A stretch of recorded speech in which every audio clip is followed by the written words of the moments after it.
সবাইকে শুভেচ্ছা। আজকে বাংলাদেশের বিভিন্ন শিক্ষা প্রতিষ্ঠানে, বাংলাদেশের বিভিন্ন বিশ্ববিদ্যালয়, কলেজ, মাদ্রাসা যেখানে যারা অধ্যয়নরত রয়েছে তাদের সঙ্গে খোলামেলা পরিসরে আলাপ আলোচনা করার জন্য, আমাদের বিষয়গুলো তুলে ধরার জন্য শিক্ষার্থীদের অনেক প্রশ্ন আছে। সেই প্রশ্নগুলোর জবাব দেওয়ার জন্যই আহ, এই চ্যানেলটি বেছে নেওয়া, এই সুযোগটি বেছে নেওয়া। কারণ বাংলাদেশে যে বাস্তবতা বিরাজ করছে, আমাদের সরাসরি কথা বলার সুযোগ, স্বাভাবিকভাবে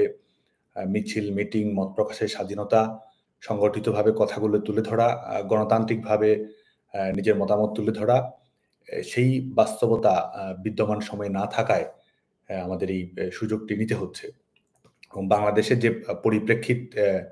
তৈরি হয়েছে 5 আগস্ট পরবর্তী সময়ে, জবরদখল জবরদখল করে রাষ্ট্র ব্যবস্থা দখল করা, সেই বাস্তবতার আলোকে গণতন্ত্রের বিলুপ্তি, সাংবিধানিক ধারাবাহিকতার বিলুপ্তি, এবং সেটির প্রেক্ষিতে আমাদের বাংলাদেশ ছাত্রলীগের কোটা সংস্কার আন্দোলনকে কেন্দ্র করে গৃহীত কর্মসূচি এবং আরো অনেক নানা প্রশ্ন রয়েছে, উদ্বেগ রয়েছে, সংশয় রয়েছে শিক্ষার্থীদের। সে বিষয়গুলো তুলে ধরার জন্যই আমি এই কথাগুলো বলছি। এবং আজকে খোলা মনেই আমরা শিক্ষার্থীদের সঙ্গে কথা বলতে চাই। শিক্ষার্থীদের যে অব্যক্ত প্রশ্নগুলো রয়েছে সেগুলোর জবাব নিয়ে আসতে চাই। এবং এই প্ল্যাটফর্মটি থেকে আমি সংশ্লিষ্ট সকল বিষয় নিয়ে, সমসাময়িক বিষয় হোক, শিক্ষার্থীদের অধিকারের ইস্যু হোক, বাংলাদেশের কোনো প্রাসঙ্গিক আলাপ আলোচিত বিষয় হোক, প্রত্যেকটি বিষয় নিয়ে আমরা আমাদের কথাগুলো এই প্ল্যাটফর্ম থেকে বলার চেষ্টা করব। শুরুতেই যেটি বলা সেটা হচ্ছে যে আমাদের এই কোটা সংস্কার আন্দোলন নিয়ে আমাদের ভূমিকা, বাংলাদেশ ছাত্রলীগের ভূমিকা, এটি সাধারণ শিক্ষার্থীদের কাছে আমরা অনেকবারই নিয়ে আসার চেষ্টা করেছি। আমাদের গৃহীত কর্মসূচি শিক্ষার্থীরা জানে। এর বাইরেও এই 5 আগস্ট পরবর্তী প্রেক্ষাপটে শিক্ষার্থীদের কাছে বাংলাদেশ ছাত্রলীগের কোটা সংস্কার আন্দোলনের ভূমিকা কিন্তু আমরা বলার চেষ্টা করেছি। আজকেও সেই প্রেক্ষিত দিয়েই শুরু করব। আপনারা জানেন যে 2018 সালে শেখ হাসিনা সরকার প্রজ্ঞাপনের মাধ্যমে একটি ছাত্র আন্দোলন, এবং সেই ছাত্র আন্দোলনের একটি গণতান্ত্রিক সরকারের দায়িত্ব হচ্ছে শিক্ষার্থীদের যে প্রত্যাশাগুলো রয়েছে, দাবি দাওয়াগুলো রয়েছে, যৌক্তিক দাবি দাওয়াগুলো রয়েছে, সেগুলো সরকারের সিদ্ধান্ত গ্রহণ প্রক্রিয়া বাস্তবায়িত করা। এবং সেই সময়ে কোটা সংস্কার ইস্যুকে কেন্দ্র করে যে আন্দোলন হয়েছিল, সেই আন্দোলনের প্রেক্ষিতেই কিন্তু সরকার কোটা বিষয়ে একটি প্রজ্ঞাপন দিয়েছিল, এবং সেই প্রজ্ঞাপনের প্রেক্ষিতেই কিন্তু বাংলাদেশের তরুণ প্রজন্মের যে প্রত্যাশা রয়েছে, শিক্ষার্থীদের যে প্রত্যাশা রয়েছে,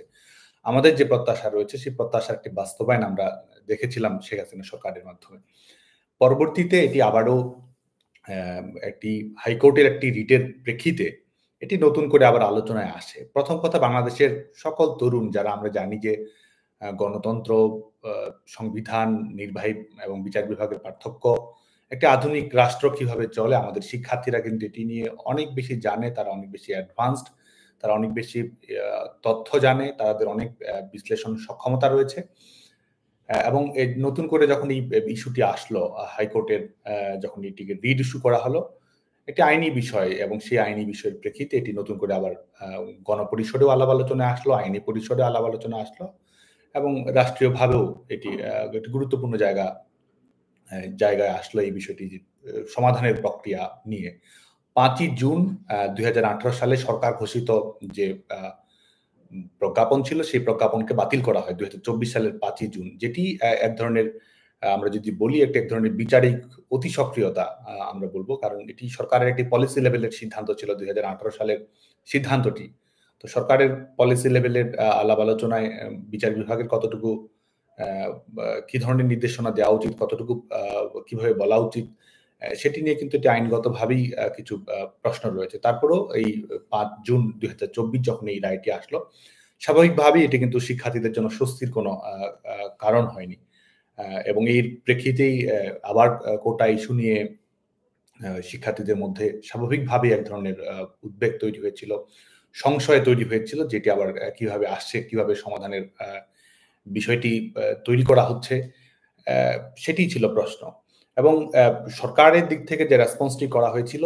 শেখ হাসিনা সরকার এটির কিন্তু আইনগতভাবে, কারণ সরকারের সিদ্ধান্তই ছিল, সরকারের সিদ্ধান্তের বিরুদ্ধেই এই কোটা ইস্যুটি অ্যাড্রেস করা হয়েছে। তো সরকার কিন্তু আইনগতভাবে স্বাভাবিকভাবেই যখন একটি বিষয় বিচারাধীন থাকে, সে বিষয়ে সরকার কিভাবে হস্তক্ষেপ করবে, কিভাবে এই বিষয়টি সমাধান করবে, সরকার অবশ্যই আইনগত যে নিয়ম-কানুন রয়েছে, বিচার বিভাগের স্বাধীনতা রয়েছে, প্রকৃষ্ট যে পন্থাটি রয়েছে, সে আলোকেই সমাধানটি করার চেষ্টা করবে এবং সেই আলোকেই কিন্তু শেখ হাসিনা সরকার এটি অ্যাড্রেস করার চেষ্টা করেছে। আদালতে যেটা আমরা অনেকবার বলেছি, আবারও আমরা শিক্ষার্থীদের এটি মনে করিয়ে দিতে চাই। সবাইকে মনে করিয়ে সিভিল সোসাইটি, আমাদের গণমাধ্যম সবাইকে যেটি আমরা মনে করিয়ে দিতে চাই যে সরকারই সেটি সেটির জন্য আপিল করেছে। সরকার পক্ষের আইনজীবী কিন্তু সেটির জন্য ভূমিকা রাখার চেষ্টা করেছে। তার মানে সরকার এখানে শুরু থেকেই প্রোঅ্যাক্টিভ ভূমিকা পালন করার চেষ্টা করেছে শেখ হাসিনা সরকার এবং এটির বিষয়ে একটি সমাধান যেন আসে। কারণ এটি তো এই ইস্যুটি সরকার তৈরি করেনি। আদালতের মাধ্যমে এই ইস্যুটি এসেছে এবং সরকার এটি সমাধানের জন্য একটি গ্রহণযোগ্য উপায়ের দিকেই গেছে। এর প্রেক্ষিতে আপনারা জানেন যে আমাদের বিশ্ববিদ্যালয়গুলো ১ জুলাই থেকেই বিশ্ববিদ্যালয়গুলো ১ জুলাই ২০২৪ থেকে বিশ্ববিদ্যালয়গুলো স্বাভাবিক শিক্ষা কার্যক্রম চালুর কথা। এর মধ্যে পেনশন স্কিমকে ঘিরে আমাদের শিক্ষকদের একটি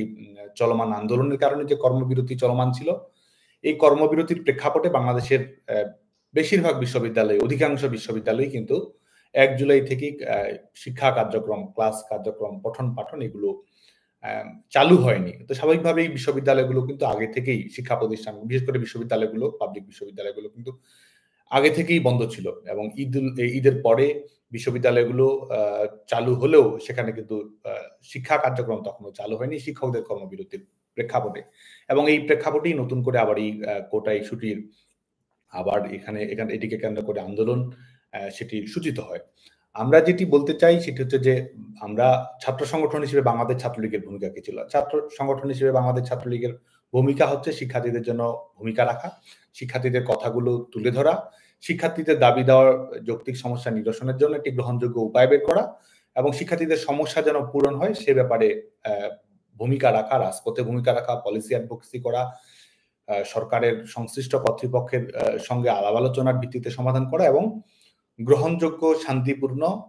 সবচেয়ে ভালো বিকল্পটি বেছে নেয়া এবং সেটির প্রশ্নে ছাত্র সমাজকে ঐক্যবদ্ধ করা। সেটি হচ্ছে একটি ছাত্র সংগঠনের কাজ। তো এই কোটা ইস্যুটি যখন এসেছে বাংলাদেশ ছাত্রলীগ এটিকে গ্রহণযোগ্য উপায়ে সমাধান করার জন্য চেষ্টা করেছে। আমরা ১ম দিন থেকেই বলেছি যে আমরা কোটা ইস্যুর একটি যৌক্তিক, অন্তর্ভুক্তিমূলক, গ্রহণযোগ্য এবং টেকসই সমাধান চাই। যাতে করে এটির একটি স্থায়ী সমাধান তৈরি সম্ভব হয় এবং একটি আধুনিক গণতান্ত্রিক রাষ্ট্রে আমাদের চাকরির যে বাস্তবতা রয়েছে যেখানে সমতার প্রতিফলন ঘটবে, মেধার প্রতিফলন ঘটবে, যোগ্যতার প্রতিফলন ঘটবে এবং তরুণ প্রজন্মের প্রত্যাশার প্রতিফলন ঘটবে। সেরকম একটি গ্রহণযোগ্য টেকসই সমাধান জন্যই কিন্তু বাংলাদেশ ছাত্রলীগ এটি নিয়ে কাজ করেছে, কথা বলেছে এবং বাংলাদেশ ছাত্রলীগের গৃহীত অবস্থান, বাংলাদেশ ছাত্রলীগের ঘোষিত অবস্থান ছিল এটি যে কোটা ইস্যুর একটি যৌক্তিক, অন্তর্ভুক্তিমূলক, আধুনিক টেকসই সংস্কার আমরা চাই। এবং সে লক্ষ্যেই কিন্তু বাংলাদেশ ছাত্রলীগ এই কোটা ইস্যুটি অ্যাড্রেস করার চেষ্টা করেছে। এবং যখন এই ১ জুলাই পরবর্তী সময়ে যখন আন্দোলন চলমান রয়েছে, শিক্ষার্থীদের একটি অংশ আ আ রাজনৈতিক ছাত্র সংগঠনের বিভিন্ন পর্যায়ের কর্মীদের নামে বেনামে হোক, তাদের একটি অংশগ্রহণ সেটি আমরা দেখেছি এবং আ বাংলাদেশ ছাত্রলীগ কিন্তু এই কোটা সংস্কার আন্দোলনে শিক্ষার্থীদের যে চলমান আন্দোলন সেখানে যদিও আ আ বিভিন্ন ছাত্র সংগঠনের কর্মীরা আ সেখানে অন্তর্ভুক্ত ছিল। তারপরেও কিন্তু এই আন্দোলন যেন শান্তিপূর্ণ থাকে, তারা তাদের গৃহীত কর্মসূচি নিয়ে এগিয়ে যাবে, শান্তিপূর্ণভাবে কর্মসূচি পালন করবে এবং বাংলাদেশ ছাত্রলীগ তার নিজস্ব উপায়ে শিক্ষার্থীদের সঙ্গে সম্পৃক্ততা বজায় রেখেই বাংলাদেশ ছাত্রলীগ এই ইস্যুটির একটি সমাধান করবে। এটাই তো ছিল বাংলাদেশ ছাত্রলীগের ভূমিকা। এবং আজকে আমরা ৫ আগস্ট পরবর্তী বাস্তবতায় আমরা দেখতে পাই যে এই তথ্যগুলো, এই উপাত্তগুলো এক ধরনের এগুলোকে বাতিল করে দেওয়ার চেষ্টা করা হয়। এগুলো আ জনপরিষদ থেকে, গণমাধ্যম থেকে আম কিংবা আমাদের আলাপ আলোচনার পরিসরে এগুলোকে এক ধরনের আ লুকিয়ে ফেলার প্রবণতা আমরা অনেকের মধ্যেই দেখতে পাই যারা এটিকে রাজনৈতিকভাবে ব্যবহার করার জন্য সচেষ্ট রয়েছে। তো বাংলাদেশ ছাত্রলীগ এই কোটা ইস্যুটির সমাধান করার জন্য আমরা যৌক্তিক অন্তর্ভুক্তিগুলির সমাধান করার জন্য আমরা কিন্তু আ সংবাদ সম্মেলনের মাধ্যমে ১ম এ আমরা আমাদের অবস্থান তুলে ধরি যে কোটা ইস্যুটির এ ধরনের সমাধান হওয়া উচিত বাংলাদেশ ছাত্রলীগ এটি প্রত্যাশা করে। সংবাদ সম্মেলনের মাধ্যমে আমরা অবস্থানটি তুলে ধরি। এর পরবর্তীতে কোটা সংস্কারের দাবিতে বাংলাদেশ ছাত্রলীগ মিছিল করেছে। বাংলাদেশ ছাত্রলীগ কোটা সংস্কারের দাবিতে বাংলাদেশের সকল শিক্ষা প্রতিষ্ঠানে একযোগে আমরা প্রতিবাদ সমাবেশ, বিক্ষোভ সমাবেশ, দাবি আদায়ের জন্য আমরা সমাবেশ করেছি। এবং এটি কিন্তু সেই সময়ে হচ্ছিল যখন 1 জুলাই থেকে বিশেষ করে 13 জুলাই পর্যন্ত যখন বাংলাদেশের কোথাও কোনো অনাকাঙ্ক্ষিত অপ্রীতিকর ঘটনা ঘটেনি, সেই সময়টুকুতে বাংলাদেশ ছাত্রলীগ কর্মসূচি পালন করেছে। সমান্তরালে তারাও কিন্তু অপরাপর যে প্ল্যাটফর্মগুলো রয়েছে, তারা তাদের কর্মসূচি পালন করেছে। বাংলাদেশ ছাত্রলীগ কিন্তু শান্তিপূর্ণভাবেই এই কোটা সংস্কার সমাধান করার জন্য চেষ্টা করেছে। শুধু তাই নয়, আমরা কিন্তু আজকে সিভিল সোসাইটি, গণমাধ্যম, আমাদের শিক্ষার্থী, ছাত্র আন্দোলনের বন্ধু সবাইকে আমরা এই স্মরণ করে দিতে চাই, কোটা সমস্যার যৌক্তিক, অন্তর্ভুক্তিমূলক, গ্রহণযোগ্য সমাধান নিশ্চিত করার জন্য শুধুমাত্র সমাবেশ, মিটিং, মিছিল নয়, আমরা কিন্তু সরকারের সংশ্লিষ্ট সকল মন্ত্রণালয়, সেটি জনপ্রশাসন মন্ত্রণালয় হোক, আইন মন্ত্রণালয় হোক এবং সরকারের অ্যাটর্নি জেনারেল অফিস, যারা সরকার পক্ষের হয়ে এই বিষয়টি আদালতে যারা আইনগতভাবে লড়াই করছিলেন, তাদের সঙ্গেও কিন্তু সমন্বয় সাধনের চেষ্টা বাংলাদেশ ছাত্রলীগ করেছে এবং আমরা তাদের সঙ্গে মিটিং করেছি, কথা বলেছি। ছাত্রদের যে ভয়েসটি রয়েছে, ছাত্রদের যে দাবি দেওয়া রয়েছে, শিক্ষার্থীরা কি ভাবছে সেটি আমরা তুলে ধরেছি। কারণ আমরা চেয়েছি ছাত্র সংগঠন হিসেবে আমরা কি চাবো? আমাদের তো অবশ্যই আমাদের নিজস্ব কৌশল রয়েছে, নিজস্ব কর্মপন্থা রয়েছে। শিক্ষার্থীদের সমস্যার সমাধান, সেটিই ছিল আমাদের প্রায়োরিটি এবং আমরা যেটি সে সময় বলেছি এবং এখন যেটি বাস্তবে পরিণত হয়েছে, এই একটি ইস্যু ভিত্তিক আন্দোলনকে কেউ যেন ভিন্ন খাতে প্রবাহিত করতে না পারে, সেজন্য সেই ব্যাপারেও কিন্তু বাংলাদেশ ছাত্রলীগ শুরু থেকেই এই ব্যাপারে বাংলাদেশ ছাত্রলীগ সোচ্চার ভূমিকা পালন করার চেষ্টা করেছে, কথা বলেছে, আমাদের ভাবনাগুলো আমরা শিক্ষার্থীদের সঙ্গে শেয়ার করার চেষ্টা করেছি। এবং বাংলাদেশ ছাত্রলীগ কিন্তু এক ধরনের, আমরা বলেছি যে আমরা শিক্ষার্থীদের মতামতটি নিব, কারণ যেহেতু 2018 সালেও 2018 সালের প্রজ্ঞাপনের মাধ্যমে সমাধান হয়েছে, তারপরে এটি হাইকোর্টের রায়ের প্রেক্ষিতে, হাইকোর্টের নির্দেশনার প্রেক্ষিতে নতুন করে সমস্যাটির উদ্ভব হলো। সে কারণে আমরা টেকসই সমাধান, যুগোপযোগী সমাধানের মাধ্যমে পলিটিক্স বা পলিসি অ্যাডভোকেসির আমরা আশ্রয় গ্রহণ করেছিলাম। আমরা কিন্তু উন্মুক্তভাবে শিক্ষার্থীদের কাছে মতামত আহ্বান জানিয়েছিলাম যে গোটা সমস্যার সমাধানটি কিভাবে হতে পারে, অনুপাতটি কিভাবে হতে পারে,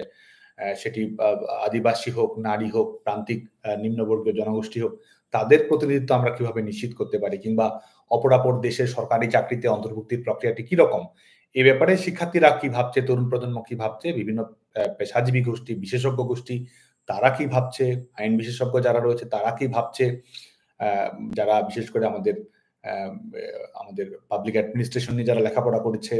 বিশেষজ্ঞ মতামত রয়েছে, কিংবা তরুণ প্রজন্মের যে চিন্তাভাবনা রয়েছে, সেটির রিফ্লেকশন কিভাবে ঘটানো যায়, সেজন্যই কিন্তু বাংলাদেশ ছাত্রলীগ এই ব্যাপারে এক ধরনের আমরা উন্মুক্ত আলাপনের সূচনা করেছিলাম মিট দ্য প্রেসের মাধ্যমে, এবং পরবর্তীতে আমরা বাংলাদেশ ছাত্রলীগের কর্মসূচি দিয়েছিলাম ডোর টু ডোর ক্যাম্পেইন, যেটির মাধ্যমে আমরা লিফলেটের মাধ্যমে আমরা আমাদের বক্তব্য শিক্ষার্থীদের কাছে নিয়ে গেছি।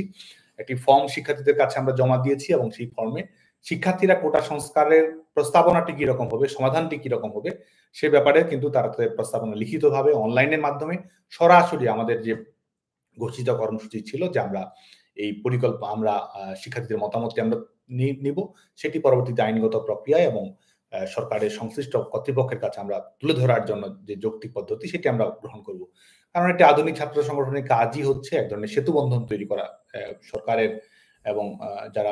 যারা সিদ্ধান্ত গ্রহণ করে, যারা পলিসি মেকার, তাদের সঙ্গে যেন তরুণ প্রজন্মের একটি সেতু বন্ধন হয়, সেটি নিশ্চিত করে ছাত্র সংগঠনের কাজ। সে কারণে কিন্তু আমরা এই ডোর টু ডোর ক্যাম্পেইন, সে কারণে কিন্তু আমরা উন্মুক্ত আলাপন, সে কারণেই কিন্তু এই পলিসি অ্যাডভোকেসি, সে কারণেই বিশেষজ্ঞদের মতামত গ্রহণ করা, একেবারে যারা সাধারণ শিক্ষার্থী তাদের কাছ থেকে সরাসরি মতামত গ্রহণ করা, সে লক্ষ্যে কিন্তু আমরা কর্মসূচি গ্রহণ করেছি এবং এই ডোর টু ডোর ক্যাম্পেইনের মাধ্যমে কোটা সংস্কার নিয়ে শিক্ষার্থীদের মতামতের এক ধরনের রিফ্লেকশন ঘটানোর জন্য বাংলাদেশ ছাত্রলীগ কাজ করার চেষ্টা করেছে। এবং আজকের যে বিষয়টি, আজকে এই লাইভে আমাদের শিক্ষার্থী যারা শুনছে তাদের উদ্দেশ্যে জোরের সঙ্গে, আত্মবিশ্বাসের সঙ্গে, দৃঢ়তার সঙ্গে যে বিষয়টি মনে করিয়ে দিতে চাই, এবং বাংলাদেশের সিভিল সোসাইটিকে, শিক্ষার্থী, আমাদের শিক্ষক সমাজ, সবাইকে এবং যারা আজকে সমাজের বিভিন্ন স্টেক হোল্ডার রয়েছেন, সবাইকে যেটা কথাটি মনে করিয়ে দিতে চাই, বাংলাদেশে প্রকৃত অর্থে আজকে তো আমরা অনেক কথা বলি যে আমাদের পরবর্তীতে আপিলের ডিভিশনের শুনানির মাধ্যমে এটির সমাধান হয়েছে, পরবর্তীতে সরকার প্রজ্ঞাপন দিয়েছে কোটা ইস্যুর বিষয়ে, সেটি তো একটি বিষয়। কিন্তু বাংলাদেশে প্রকৃত অর্থে যখন হাইকোর্টের রায়ের উপরে যখন 11 জুলাই 2024 স্থগিতাদেশ দেওয়া হয়, স্টে অর্ডার দেওয়া হয়, হাইকোর্টের যে পূর্ব ঘোষিত রায়, যে সরকারের প্রজ্ঞাপনটি বাতিল, সেই সরকারের প্রজ্ঞাপন বাতিল করার রায়টিকেই যখন স্থিতাবস্থা দেওয়া হয়, স্টে অর্ডার দেওয়া হয়, সেদিন থেকেই কিন্তু বাংলাদেশে কোনো কোটা কার্যকর ছিল না। বাংলাদেশে আইনগতভাবে, বাংলাদেশে প্রায়োগিক দিক থেকে বাংলাদেশে 11 জুলাই 2024 থেকে বাংলাদেশে কোনো কোটা কার্যকর ছিল না। তার মানে 2024 সালের 11 জুলাই থেকে বাংলাদেশে যত ধরনের জব সার্কুলেশন হয়েছে, পরীক্ষার প্রস্তুতি যারা নিচ্ছিল কিংবা সেই দিন যে শিক্ষার্থীটি পরীক্ষায় চাকরি পরীক্ষায় অংশগ্রহণ করার কথা ভাবছিল কিংবা বাংলাদেশের সকল শিক্ষার্থী যারা হয়তো ভাবছিল যে এটির মাধ্যমে কি ধরনের সমস্যা তৈরি হবে এই কোটা ইস্যুকে কেন্দ্র করে 2024 সালের 11 জুলাইয়ের মাধ্যমে কিন্তু সেটির সমাধান হয়েছিল। 11 জুলাই থেকেই বাংলাদেশে কোনো কোটা কার্যকর ছিল না। আপিল বিভাগের চূড়ান্ত নিষ্পত্তির আগেই, সরকারের প্রজ্ঞাপন দেওয়ার আগেই এই 11 জুলাই থেকে বাংলাদেশে কোনো কোটা কার্যকর ছিল না। সত্যিকার অর্থেই শিক্ষার্থীদের যে আন্দোলন ছিল এবং সরকারের যে আইনগত লড়াই ছিল এবং একই সঙ্গে আমাদের বাংলাদেশ ছাত্রলীগ অপরাপর ছাত্র সংগঠনগুলোর যে ভূমিকা ছিল, 11 জুলাই 2024 কিন্তু এই আন্দোলনের একটি নিষ্পত্তি সম্পন্ন হয়েছিল। সরকারের দিক থেকে যেটুকু রেসপন্স করার আইনগতভাবে যেটুকু সম্ভব সেটি কিন্তু ইতিমধ্যে একটি সমাধান সম্ভব হয়েছিল। যে হ্যাপি এন্ডিংটি বাংলাদেশের ছাত্র রাজনীতির যে কোনো ইস্যু ভিত্তিক আন্দোলন, সেটি শিক্ষার্থীদের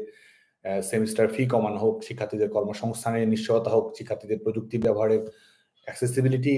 নিশ্চিত করা হোক, দক্ষ মানব সম্পদ তৈরি করার জন্য প্রায়োগিক সুবিধা বৃদ্ধির বিষয়টি হোক, শিক্ষা বাজেট বৃদ্ধি করা হোক, ছাত্র সংসদ নির্বাচন চালু করা হোক, প্রত্যেকটি যে ইস্যু ভিত্তিক ছাত্র আন্দোলন হয়েছে সেটির একটি হ্যাপি এন্ডিং যে আমরা চাই যে একটি নিষ্পত্তি, একটি সমাধান, সেটি কিন্তু 11 জুলাই সমাধান হয়েছিল। আজকে যখন আমরা এই পেছনের দিকে ঘটনার দিকে ফিরে তাকাই,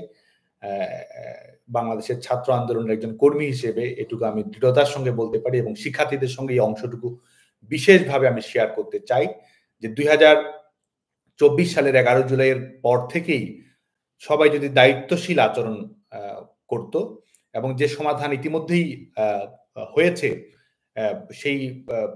সমাধানের ব্যাপারে সবাই যদি দায়িত্বশীল ভূমিকা পালন করত, তাহলে আজকে পরবর্তীতে যে সহিংসতার ঘটনা ঘটানো হয়েছে এবং কোটা ইস্যুকে রাজনৈতিকভাবে ব্যবহার করার চেষ্টা করা হয়েছে, শিক্ষার্থীদের লাশের উপর ভর করে পেছনের দরজা দিয়ে ক্ষমতা দখল করার যে রাজনৈতিক ষড়যন্ত্র পরবর্তীতে মঞ্চস্থ করা হয়েছে এবং সবচেয়ে বড় কথা আরো সরাসরি যদি আমরা বলি, আরো খোলা মনে যদি বলি, আজকে যে শিক্ষার্থীরা আজকে মৃত্যুর শিকার হয়েছেন, যে শিক্ষার্থীরা হত্যাকাণ্ডের শিকার হয়েছেন, সমাজের বিভিন্ন মানুষ যারা এই হত্যাকাণ্ডের শিকার হয়েছেন, যারা জবরদখলকারী ক্ষমতায় এসেছে তাদের হাত ধরে, একটি হত্যাকাণ্ডের একটি মৃত্যুর ঘটনা না ঘটিয়েই এই কোটা ইস্যুটির সমাধান সম্ভব হয়েছিল। বাস্তব অর্থে পরবর্তীতে যত ধরনের এই কোটা ইস্যুকে কেন্দ্র করে সহিংসতা, কৃত্রিমভাবে আন্দোলনের আবহ তৈরি করা এবং সেটির দায় সরকারের উপর চাপিয়ে দেওয়ার যে ঘটনাগুলো আমরা পরবর্তীতে আমরা দেখেছি, এবং মানুষের মৃত্যু, আজকে এই মানুষের মৃত্যুর উপর ভর করেই তো এই তাদের যে সরকার পরিবর্তনের জন্য যে তাদের যে মূল নকশাটি ছিল যেটি বাস্তবায়ন করা হয়েছে, একটি মৃত্যুও হয়তো হতো না বাংলাদেশে এবং কোটা সমস্যার সমাধানটি হয়তো 11 জুলাইয়ের যে সমাধানকৃত পথ, 11 জুলাই যে দেখানো পথ, সেটির মাধ্যমে যেত আজকে অসংখ্য মায়ের যে আজকে যে মায়ের কোল খালি হয়েছে, অনেক শিক্ষার্থী, শিশু, নারী যারা হত্যাকাণ্ডের শিকার হয়েছে এই জবরদখলকারী অবশক্তির হাতে, আজকে প্রত্যেকটি মৃত্যুই তো বেদনার, প্রত্যেকটি মৃত্যু, প্রত্যেকটি সহিংসতার ঘটনা, প্রত্যেকটি আজকে যারা আহত হয়েছে তাদের বেদনা, আজকে কোনো কিছুই বাংলাদেশে ঘটতো না যদি আজকে এই কোটা ইস্যুকে কেন্দ্র করে যে আন্দোলন, সেই আন্দোলনটা যদি এটির মধ্যেই সীমাবদ্ধ থাকতো। 11 জুলাই থেকে বাংলাদেশে কোনো কোটা কার্যকর ছিল না এবং 11 জুলাই আন্দোলনের একটি ইতিবাচক নিষ্পত্তি সম্ভব ছিল, 11 জুলাই আন্দোলনের একটি হ্যাপি এন্ডিং সম্ভব ছিল এবং তাহলে একটি মৃত্যুর ঘটনাও ঘটতো না। তো পরবর্তীতে যে প্রেক্ষাপট তৈরি হয়েছে, আমি এই বিষয়টি জোরের সঙ্গে এই কারণেই বলা যে 11 জুলাই পরবর্তী যে ঘটনা প্রবাহ তৈরি করা হয়েছে এবং সেটির মাধ্যমে আমরা বলেছিলাম যে কোটা সংস্কার সমাধান হয়েছে, তাহলে এই আন্দোলনকে প্রলম্বিত করা হচ্ছে কেন, দীর্ঘায়িত করা হচ্ছে কেন, কিংবা এটিকে ভিন্ন খাতে প্রবাহিত করার চেষ্টা করা হচ্ছে কেন? আজকে দেখুন, তারা যখন এই হাইকোর্টের রায়ও হাইকোর্ট যখন স্টে অর্ডার দিল, তখনও তারা বলছিল যে সরকারের প্রজ্ঞাপন, আমাদের পার্লামেন্টে বিশেষ আইন প্রণয়ন করা, আজকে তো জবরদখলকারী অবশক্তি ক্ষমতায় বসেছে, অবৈধভাবে, অসাংবিধানিকভাবে তারা ক্ষমতা দখল করে রয়েছে। সরকার, শেখ হাসিনা সরকারের সমাধানকৃত যে কোটা সমস্যার সমাধান, সেটি তো বহাল রয়েছে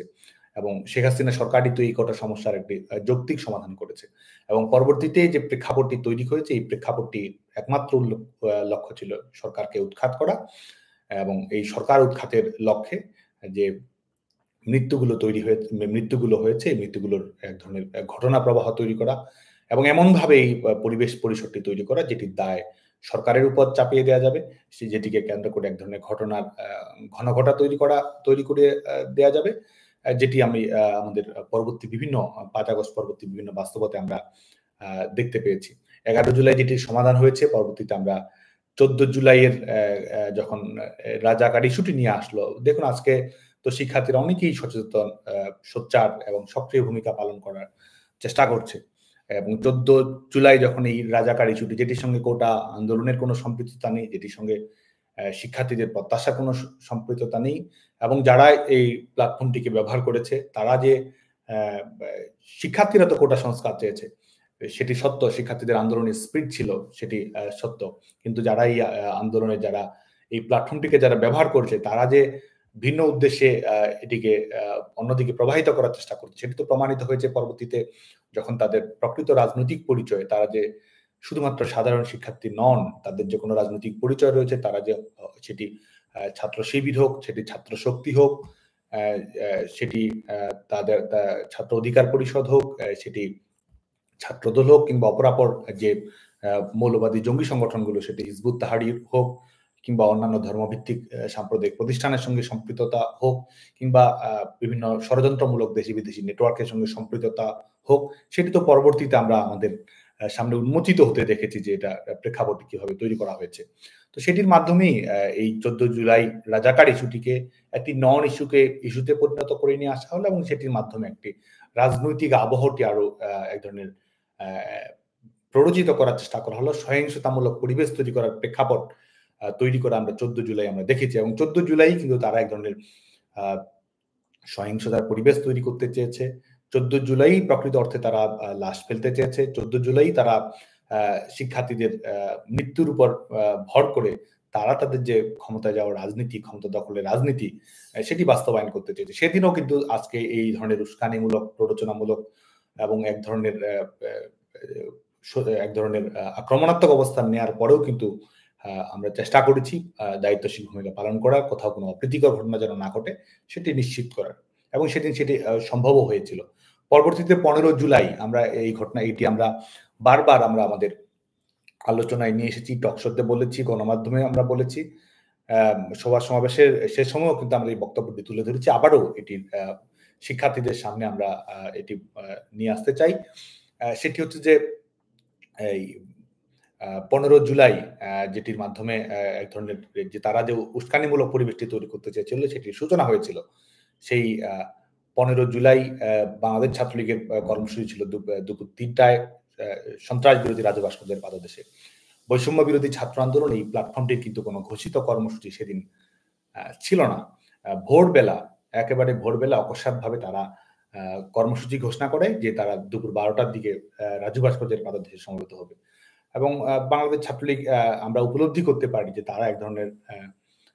পরিবেশ তৈরি করতে চাচ্ছে, সহিংসতার দিকে ঠেলে দিতে চাচ্ছে, শিক্ষার্থীদেরকে ব্যবহার করতে চাচ্ছে। এটির কারণে কিন্তু সেদিনও বাংলাদেশ ছাত্রলীগ আমরা সচেতন থাকার চেষ্টা করেছি।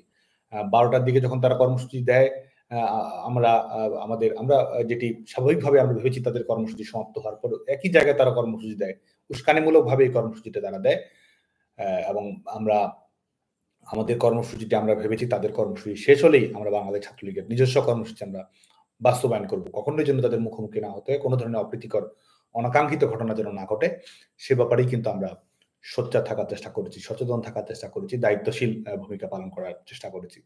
পরবর্তীতে ১৫ জুলাই দুপুর ৩টা অতিক্রান্ত হওয়ার পরেও কিন্তু রাজু ভাস্কর্যের পাদদেশ তারা ছাড়েনি। কারণ তারা চাচ্ছিলই যে এখানে এক ধরনের পরিবেশ তারা তৈরি করবে এবং সেটির মাধ্যমে তারা এক ধরনের সুযোগ সুবিধা আদায় করবে। আমরা অপেক্ষা করছিলাম দীর্ঘ সময় ধরে যে তারা তাদের কর্মসূচি শেষ করবে। কর্মসূচি শেষ হলে আমরা শান্তিপূর্ণ হয়ে বাংলাদেশ ছাত্রলীগের নিজস্ব কর্মসূচি আমরা পালন করব। এবং সেদিন কিন্তু যারা আমাদের সে সময় লাইভ ভিডিও দেখবেন, গণমাধ্যমের নিউজ দেখবেন, সেদিনও কিন্তু সেখানে শিক্ষার্থীদের উপস্থিতি খুব বেশি মাত্রায় ছিল না। 400-500 শিক্ষার্থীর উপস্থিতি ছিল। ঢাকা বিশ্ববিদ্যালয় এবং বাইরে আমাদের অন্যান্য শিক্ষা প্রতিষ্ঠানের শিক্ষার্থীরা সেদিন সেখানে উপস্থিত ছিল এবং সেখান থেকে যখন 3:30-4টা অতিক্রম হওয়ার পরেও বাংলাদেশ ছাত্রলীগের কর্মসূচি রয়েছে, তারা 12টার দিকে কর্মসূচি তখনও তারা শেষ করছে না এবং বাংলাদেশ ছাত্রলীগ তাদের উস্কানিমূলক যে প্ররোচনা সেটিকে এড়িয়ে আমরা অপেক্ষা করছি, ধৈর্যের পরিচয় দিচ্ছি, সহনশীলতার পরিচয় দিচ্ছি। সেটিকেও তারা যখন তাদের এজেন্ডা বাস্তবায়ন করতে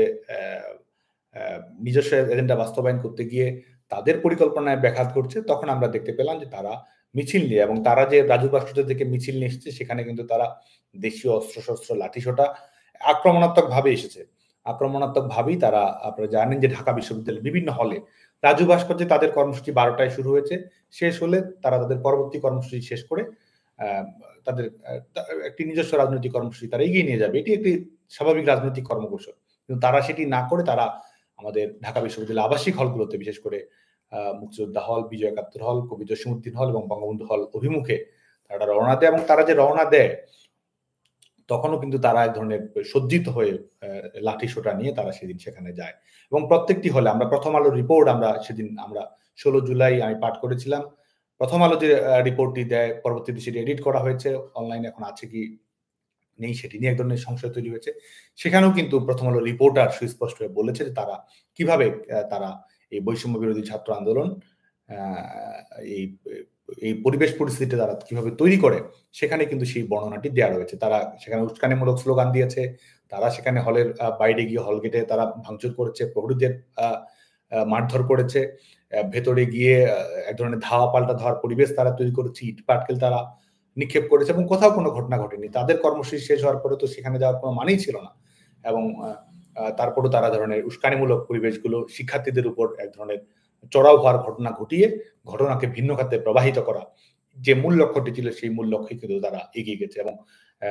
সেটি জসিমউদ্দিন হল হোক, সেটি বঙ্গবন্ধু হল হোক, মুক্তিযোদ্ধা হল হোক, প্রত্যেকটি হলে কিন্তু তারা এক ধরনের সিন ক্রিয়েট করার চেষ্টা করেছে,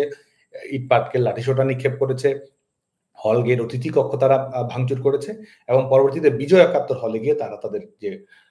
চূড়ান্ত মুহূর্ত, যে টার্নিং পয়েন্টটি তৈরি করা প্রয়োজন ছিল সেটি তারা করে। সেখানে যখন ছাত্রলীগের কর্মীরা অনেকেই ছিল, সাধারণ শিক্ষার্থীরা অনেকেই ছিল, কিছুক্ষণ পর বাংলাদেশ ছাত্রলীগের কর্মসূচিতে যোগ দেবে, সেখানেই কিন্তু তারা ছাত্রলীগের কর্মীদের উপরে তারা আক্রমণ পরিচালনা করে। ছাত্রলীগের কর্মীদের উপর তারা বেধড়ক মারধর করে, ছাত্রলীগের কর্মীরা সেখানে আহত হয়। শুধু তাই নয়, যারা সাধারণ শিক্ষার্থী ছিল, যারা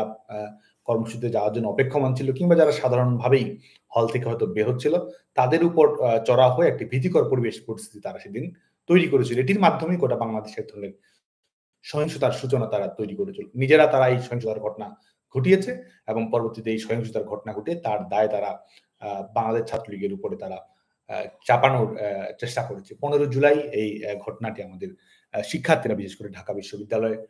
বিভিন্ন বিশ্ববিদ্যালয়ে অধ্যয়নরত শিক্ষার্থী বন্ধুরা কিন্তু এটি সম্পর্কে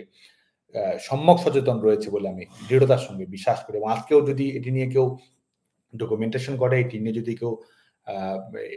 রিপোর্টিং করার চেষ্টা করে, এটি নিয়ে যাচাই-বাছাই করার চেষ্টা করে, আমরা সুস্পষ্টভাবে আমরা কিন্তু খোলা মনে আমরা দৃঢ়তার সঙ্গে বলতে পারি, আমরা চ্যালেঞ্জের সঙ্গে বলতে পারি যে সহিংসতার সূচনা তারা ঘটিয়েছে। সহিংসতার সূচনা ঘটিয়ে তার দায়ভার প্রোপাগান্ডার মাধ্যমে বাংলাদেশ ছাত্রলীগের উপরে তারা চাপিয়ে দেওয়ার চেষ্টা করেছে। এভাবেই 15 জুলাইয়ের প্রেক্ষাপটটি কিন্তু তারা তৈরি করেছে এবং 16 জুলাই আপনারা জানেন যে ইউজিসি যখন বাংলাদেশের বিভিন্ন বিশ্ববিদ্যালয়কে অপ্রীতিকর অস্থিতিশীল পরিবেশের দিকে ঠেলে দেওয়ার চেষ্টা করছিল, ইউজিসি সেদিন একটি প্রজ্ঞাপন দেয় যেটির মাধ্যমে বাংলাদেশের বিশ্ববিদ্যালয়গুলো যেন কোনো অপ্রীতিকর ঘটনা না ঘটে, অনাকাঙ্ক্ষিত ঘটনা না ঘটে, সেটির লক্ষ্যে আপনারা জানেন যে বিশ্ববিদ্যালয়গুলো বন্ধ করার জন্য সংশ্লিষ্ট সকল বিশ্ববিদ্যালয়ের প্রতি আহ্বান জানায়। সে কারণে কিন্তু আমরা, যেহেতু কোটা ইস্যুটির একটি আইনগত সমাধান সম্ভব হয়েছে এবং কোটা ইস্যুটির এটি যেন শান্তিপূর্ণ পরিস্থিতির দিকে যায়, আইনগতভাবে শান্তিপূর্ণ ইতিবাচক আন্দোলনের মধ্য দিয়ে, সেই লক্ষ্যে যেহেতু বাংলাদেশ ছাত্রলীগ ভূমিকা পালন করার চেষ্টা করেছে, 16 জুলাই যখন সেদিনও নানা ধরনের প্রেক্ষাপট তৈরি করার চেষ্টা করা হয়েছে, সেদিনও কিন্তু বাংলাদেশ ছাত্রলীগ যেন কারো মুখোমুখি না হয়, কোনো ধরনের সহিংসতার ঘটনা যেন না ঘটে, কোনো ধরনের উস্কানিতে যদি যেন কেউ পা না দেয়, সে ব্যাপারে আমরা সচেতন সক্রিয় ভূমিকা রাখার চেষ্টা করেছি। পরবর্তীতে যখন 16 জুলাই ইউজিসির নির্দেশনা এবং ঢাকা বিশ্ববিদ্যালয়ে বিশেষ করে কোনো অপ্রীতিকর ঘটনা যেন না ঘটে, সেজন্য তারা কিন্তু বারবার এই অপরাজনীতি, এই এক ধরনের বিশ্ববিদ্যালয়ের অভ্যন্তরে এক ধরনের মৃত্যুর ঘটনা ঘটানো, সে ব্যাপারে কিন্তু তারা সব ধরনের চূড়ান্ত প্রস্তুতি গ্রহণ করেছিল। যখন ১৬ জুলাই শেষ করে ১৭ জুলাইয়ের ১ম প্রহরে যখন কিছুক্ষণ পরেই সিন্ডিকেট মিটিং এর মাধ্যমে ইতিমধ্যে ইউজিসির সিদ্ধান্ত হয়েছে, সিন্ডিকেট মিটিং এর মাধ্যমে ঢাকা বিশ্ববিদ্যালয়ের আবাসিক হলগুলো বন্ধ ঘোষণা করা হবে সকাল ১১ টায়। তখনও কিন্তু তারা ভোর রাত থেকে ঢাকা বিশ্ববিদ্যালয়ের আবাসিক হলগুলোতে তারা অস্ত্র-শস্ত্র নিয়ে অ্যা বিভিন্ন প্রশিক্ষিত আ এ বিশেষ করে মৌলবাদী সংগঠনগুলোর সঙ্গে সম্পৃক্ত ক্যাডারদের নিয়ে, বহিরাগতদের নিয়ে তারা এক ধরনের আবাসিক হলগুলোতে তারা এক ধরনের পরিবেশ পরিস্থিতি তৈরি করার চেষ্টা করে। আপনারা জানেন যে পরবর্তীতে আ আমরা বিশেষ করে বঙ্গবন্ধু কন্যা দেশরত্ন শেখ হাসিনার আমরা আ আ বিভিন্ন আলোচনায় আমরা যেটি সে সময়ে আমরা জেনেছি যে বিশেষ করে তাদের যে কিলিং মিশন সেটি যেন বাস্তবায়িত না হয়, ঢাকা বিশ্ববিদ্যালয়ের অভ্যন্তরে যেন কোন ধরনের অনাকাঙ্ক্ষিত অপ্রীতিকর ঘটনা না ঘটে, সেটি নিশ্চিত করার জন্য কিন্তু যেহেতু কিছুক্ষণ পরে সিন্ডিকেটের মাধ্যমে হলগুলো আবাসিক হলগুলো বন্ধ করার সিদ্ধান্ত নিতেই যাচ্ছে। কোন অপ্রীতিকর অনাকাঙ্ক্ষিত ঘটনা নতুন করে যেন না ঘটে এবং একই সঙ্গে ইউজিসির যে প্রজ্ঞাপন সেটি যেন বহাল থাকে সেই লক্ষ্যেই কিন্তু সেদিনও আমরা সহিংসতা এড়ানোর জন্য আমরা দায়িত্বশীলতার পরিচয় দিয়ে আমরা ভূমিকা পালন করার চেষ্টা করেছি এবং সেটিকেও রাজনৈতিকভাবে ব্যবহার করার চেষ্টা করা হয়েছে। সেটিকে এক ধরনের বিজয় পরাজয় এই ধরনের একটি রূপক দেওয়ার চেষ্টা করা হয়েছে এবং সেদিনই বিশেষ করে ঢাকার শিক্ষা প্রতিষ্ঠানগুলোতে বাংলাদেশের বিভিন্ন বিশ্ববিদ্যালয়গুলোতে একই সঙ্গে বিশেষ করে ঢাকা বিশ্ববিদ্যালয়ের অভ্যন্তরেই ১,০০০ এর মতো বিশেষ করে ছাত্রলীগের কর্মীরা সাধারণ শিক্ষার্থীদের রুমগুলো কিভাবে ভাঙচুর করা হয়েছে, মেয়েদের কিভাবে লাঞ্ছিত করা হয়েছে, সার্টিফিকেট কিভাবে পুড়িয়ে দেওয়া হয়েছে এবং এই ধরনের ভীতিকর এবং ৩ তলা, ৪ তলা, ৫ তলা থেকে শিক্ষার্থীদের কিভাবে ফেলে দেওয়া হয়েছে, সেটি চট্টগ্রামে হোক, সেটি ঢাকায় হোক, সেই প্রেক্ষাপটটি কিন্তু আমরা জানি। এভাবেই এই ঘটনা প্রবাহটি তৈরি করার চেষ্টা করা হয়েছে। পরবর্তীতে ১৭ জুলাই থেকে পরবর্তীতে এটিকে কিভাবে সহিংসতার দিকে ঠেলে দেওয়া হয়েছে। বিশেষ করে আমরা আজকে ৫ আগস্ট পরবর্তী প্রেক্ষাপটে তাদের আজকে আমাদের বক্তব্য, আমাদের বিবৃতি কিংবা আমাদের আলাপ আলোচনা সেটি নয়। তাদের নিজস্ব অবস্থান থেকে যদি আমরা দেখি যে তারা এই আন্দোলনকে সহিংস করাই যে তাদের মূল লক্ষ্য ছিল, সেটি কিন্তু তারা বলেছে। সেটি তারা সশস্ত্র বিপ্লবের জন্য তারা প্রস্তুত ছিল। তারা এক ধরনের সহিংসতার জন্য তারা প্রস্তুত ছিল। সেটি তারা কিন্তু আজকে প্রকাশ্যেই বলছে এবং একই সঙ্গে যে বাংলাদেশের বেশিরভাগ থানায় যে লুট করা হয়েছে, অস্ত্র লুট করা হয়েছে, এটির পেছনে কিন্তু মূল লক্ষ্যটি ছিল এক ধরনের এই পরিবেশ পরিস্থিতি তৈরি করে, জবরদখল করে পেছনের দরজা দিয়ে ক্ষমতা দখলের পথটি যেন নিরাপদ থাকে, নিশ্চিত থাকে, সেই লক্ষ্যে কিন্তু তারা কাজ করেছে এবং শিক্ষার্থীদের যে মৃত্যুগুলো, এই মৃত্যুগুলোর ঘটনাগুলো এমনভাবে তারা ঘটিয়েছে, যেটির দায় সরকারের উপর চাপিয়ে দেওয়ার তারা চেষ্টা করেছে। এবং এটিই ছিল তাদের মূল লক্ষ্য এবং এটির প্রমাণ আমরা পরবর্তীতেও দেখি যখন ৫ আগস্ট পরবর্তী প্রেক্ষাপটে কারাগার থেকে শীর্ষ সন্ত্রাসীদের যখন মুক্তি দেওয়া হয়, কারাগার থেকে শীর্ষ সন্ত্রাসীদের কেন মুক্তি দেওয়া হয়েছিল? এটি যখন এই প্রশ্নটি যখন সামনে আসে, তো এটিতে স্বাভাবিকভাবেই তাদের তো মুক্তি দেওয়ার কোনো কারণ ছিল না। বরং এই অ্যা বিশেষ করে এই জুলাই আগস্টের ঘটনার প্রেক্ষাপটে তারা যেন তাদের ভূমিকাটি পালন করার চেষ্টা করতে পারে। বিশেষ করে সহিংসতামূলক ঘটনাগুলো ঘটানো, সেনসিটিভ কিলিং এর কেসগুলো তৈরি করা, সেটি নারী হোক, শিশু হোক, শিক্ষার্থী মৃত্যুর ঘটনাগুলো ঘটিয়ে এক ধরনের পরিবেশ তৈরি করা, যেটি এই অবৈধ সরকারের প্রধান মহাজন ডক্টর ইউনূসের ভাষায় meticulously ডিজাইন করা, সেটি কিন্তু তারা তৈরি করেছে। এবং তারা বলছে যে এই আগুনের ঘটনা না ঘটলে, সহিংসতার ঘটনা না ঘটলে এই আন্দোলন কিন্তু সফল হতো না। সেটি কিন্তু তাদের স্বীকারোক্তির মাধ্যমে আমরা এই বিষয়গুলো আমরা জানতে পেরেছি এবং যে ধরনের অস্ত্রগুলো ব্যবহার করা হয়েছে, যেগুলো আইন শৃঙ্খলা রক্ষাকারী বাহিনী বাংলাদেশের কেউ ব্যবহার করত না, সে ধরনের অস্ত্রের ব্যবহার এবং যেখান থেকে তারা শিক্ষার্থীরা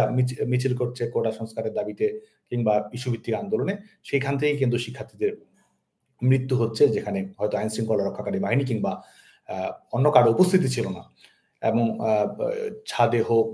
সেটি বারান্দায় হোক দাঁড়িয়ে থাকা শিক্ষার্থীদের, শিশুদের, নারীদের কিভাবে হত্যা করা হয়েছে, সেটি কিন্তু পরবর্তীতে অনেক ধরনের ভিডিও, অনেক ধরনের ডকুমেন্টেশন আমরা আমাদের কাছে এবং এই অবৈধ সরকারের স্বরাষ্ট্র উপদেষ্টা তার নিজের জবানিতেও কিন্তু আমরা দেখেছি যে এই এবং যেই বক্তব্য দেওয়ার কারণে পরবর্তীতে তাকে সেখান থেকেও সরিয়ে নিয়ে অন্যখানে পদায়িত করার ঘটনা আমরা দেখেছি এবং সবচেয়ে বড় দালিলিক প্রমাণ হচ্ছে, আপনারা জানেন যে ইনডেমনিটি, এই আন্দোলন চলাকালীন সময়ে যারা সহিংসতার ঘটনা ঘটিয়েছে তাদেরকে, বিশেষ করে যারা এই প্ল্যাটফর্মটির সঙ্গে যারা সম্পৃক্ত রয়েছে, এই তথাকথিত আন্দোলনের প্ল্যাটফর্মের সঙ্গে যারা সম্পৃক্ত রয়েছে, তাদেরকে কোনো বিচারিক প্রক্রিয়ার আওতায় নিয়ে আসা যাবে না, তাদেরকে কোনো আইনগত